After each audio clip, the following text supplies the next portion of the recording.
एक महत्त्वाची बातमी, रोहित पवारांच्या अन्नत्याग आंदोलनाची पंढरपुरात तयारी करण्यात आली आहे।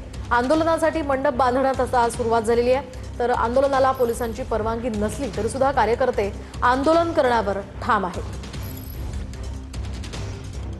कर्जमाफीसह विविध मागण्यांसाठी उद्या रोहित पवार यांचं पंढरपूरमध्ये अन्नत्याग आंदोलन केलं जाणार आहे। आपण बघू शकतो की छत्रपती शिवाजी महाराज चौकामध्ये या खरं तर अन्नत्याग आंदोलन तयारी सुरू असलेली आपल्याला पाहायला मिळतं।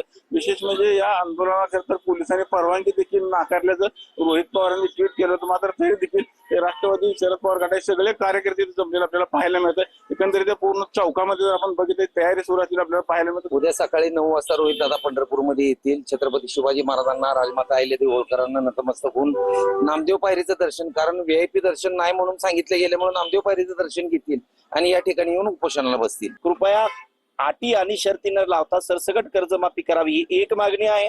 दुसरी मागणी आमची अशी आहे की पैसे अगोदर खात्यात न भरून घेता पैसे तुम्ही तुमच्या खात्यात टाकावे, उर्वरित रक्कम शेतकऱ्याकडून वसूल करण्यात यावी। आणि तिसरी मागणी अशी आहे की कर्जमाफी दिल्याच्या नंतर आता पेरणीचे दिवस आहेत, पेरणीच्या पूर्वी कर्जाचं पुनर्गठन करून वापस कर्ज वितरित करण्यात यावं, या प्रमुख मागण्या आहेत। पंढरपुरातून कॅमेरामॅन जगदीश रवी लवेकर, TV9 मराठी।